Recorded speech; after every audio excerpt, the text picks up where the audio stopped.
તમે રાતના એકલા બહાર ન નીકળતા. તમે પોતાની જાતને સાચવી લેજો.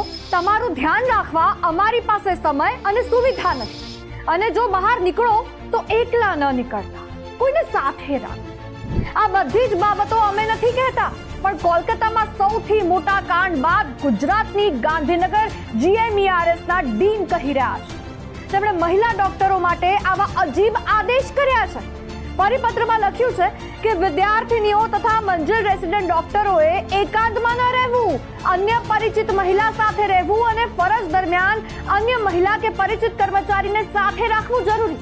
રાતના મોડે સુધી બહાર જવાનું ટાળવું અને જરૂરી હોય તો એક બે પરિચિતને જોડે રાખવું. વાહ ડીન સર, એટલે તમે એમ કહેવા માંગો છો કે તમે સિક્યોરિટી નહીં વધારો, ચેકિંગ નહીં કરો, સીસીટીવી કેમેરા નહીં વધારો, જે છે તે ચાલુ છે કે નહીં, બરોબર રેકોર્ડ થાય છે કે નહીં તે નહીં જોવો, સેલ્ફ ડિફેન્સના સેમિનાર નહીં રાખો. બસ બધા જ રિસ્ટ્રિક્શન્સ માત્ર મહિલાઓ માટે. જેની નિયત ખરાબ થાય છે તેવા નરાધમોને શોધો ને તમારી કોલેજમાં.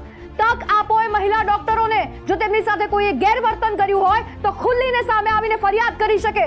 બહુ ચિંતા હોય તમને તો પારખોને, તે ભેડિયાને, એ નિમ્ન કક્ષાની માનસિકતા ધરાવતા પુરુષ વિદ્યાર્થીઓને. આ જ વાંધો છે સમાજનો. કોઈ સ્ત્રી સાથે દુષ્કર્મ થાય તો એવો પણ એક વર્ગ છે જે એમ કહે છે કે એને ટૂંકા કપડાં પહેર્યા હશે એટલે તે દુષ્કર્મીની નજર બગડી હશે. એ સ્ત્રીનો જ વાંક. આવો પરિપત્ર જોઈને એમ થાય કે 21મી સદી ક્યાં સુધી પહોંચી ગઈ સ્ત્રી અહીંયા.